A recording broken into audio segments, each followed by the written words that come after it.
சில நேரங்களில் நம்முடைய வாழ்க்கையில் நடக்கிற விஷயங்கள் ஏன் அப்படி நடக்குதுன்னு புரியாத புதிராக இருக்கும்.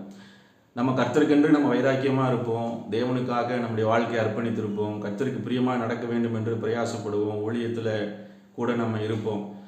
ஆனால் சில நேரங்களில் பார்த்திங்கன்னா நம்முடைய ஜெபம் கேட்கப்படாதது போலவே இருக்கும். வாழ்க்கை ஒரு தோல்வியை நோக்கி போகிறது போல, கர்த்தர் பாராமுகமாக இருக்கிறது போல, அவமானங்கள் நிந்தைகள் கூட சில நேரங்களில் வரலாம். அப்படி இது ஏன் நடக்குது அப்படின்னு சொல்லி நம்ம இன்றைக்கி அதைத்தான் இன்றைக்கி நம்ம பார்க்க போகிறோம். லூக்கா 1ஆம் அதிகாரத்தில் 5-6 வசனங்களை வாசிக்கும் போது அங்கே சகரியா எலிசபெத் என்கிற தம்பதிகளை குறித்து அங்கே வாசிக்க முடியும். அவங்களை குறித்து வேதத்தில் என்ன சொல்லப்பட்டிருக்குது அப்படின்னா, அவங்க கர்த்தர் கொடுத்த சகல கற்பனைகளின்படியும் நியமங்களின்படியும் குற்றமற்றவர்களாய் தேவனுக்கு முன்பாக நீதி உள்ளவர்களாய் இருந்தார்கள். நியாயப்பிரமாணத்தின்படி கர்த்தருக்கு முன்பாக நீதி உள்ளவர்களாய் இருந்தாங்க.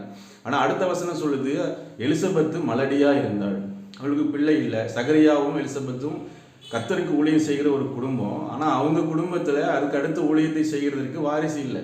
இப்போ எவ்வளோ ஒரு வேதனையான ஒரு காரியம், ஒரு நிந்தையான ஒரு காரியமாக இருக்கும் பாருங்கள். நிறைய அவமானங்களை அவங்க சந்திச்சிருப்பாங்க. ஆனால் அவங்களுக்கும் இந்த மாதிரி ஒரு போராட்டம் மனசில் இருந்திருக்கும், ஏன் நமக்கு இப்படி நடக்குது. ஆனால் குறித்த நேரத்தில் கர்த்தர் ஒரு தூதனை அனுப்புகிறார், சகரியாவை சந்திக்கிறான்.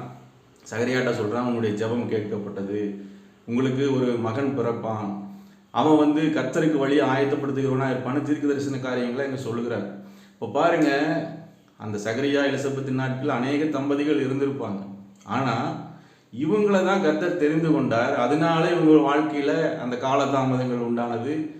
ஸ்திரீகளில் பிறந்தவர்களில் யோவான் ஸ்நானகனை போல ஒருவனும் இல்லை, அவனை காட்டிலும் பெரியவன் இல்லைங்கிற அந்த யோவான் ஸ்நானகன் இவங்க வயிற்றில் பிறக்கிற ஒரு பாக்கியத்தை இவர்கள் பெற்றுக்கொண்டார்கள். அப்போது இந்த மாதிரியான சூழ்நிலை, நம்ம நல்லா தானே கரெக்டாக இருக்கோமே, நம்ம ஏன் இப்படி சோதிக்கப்படுகிறோம் அப்படின்ற ஒரு அனுபவத்தில் நீங்கள் இருப்பீர்களானால் நிச்சயமாகவே நீங்கள் தேவனுடைய திட்டத்துக்குள்ளே இருக்கிறீர்கள். தேவன் சரியான நேரத்தில், குறித்த நேரத்தில் அவருடைய திட்டத்துக்கு உங்களை பயன்படுத்த சித்தமாக இருக்கிறார். அதற்கு உங்களை ஆயத்தப்படுத்தி கொண்டிருக்கிறார் என்பது தான் அதனுடைய அர்த்தம்.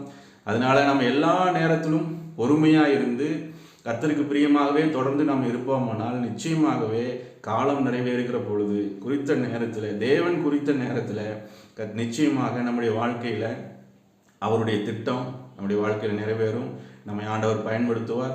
எல்லாவற்றுக்கும் ஒரு முடிவுண்டு, நம்பிக்கை வீண் போகாது என்கிற அந்த வார்த்தை நம்முடைய வாழ்க்கையில் நிறைவேறும். கர்த்தர் தாமே நம்மை ஆசீர்வதிப்பார். அதனால் சோர்ந்து போகாமல் கர்த்தருக்காக நம்ம தொடர்ந்து ஓடுவோம். God bless you. மீண்டும் நாளைக்கு சந்திப்போம்.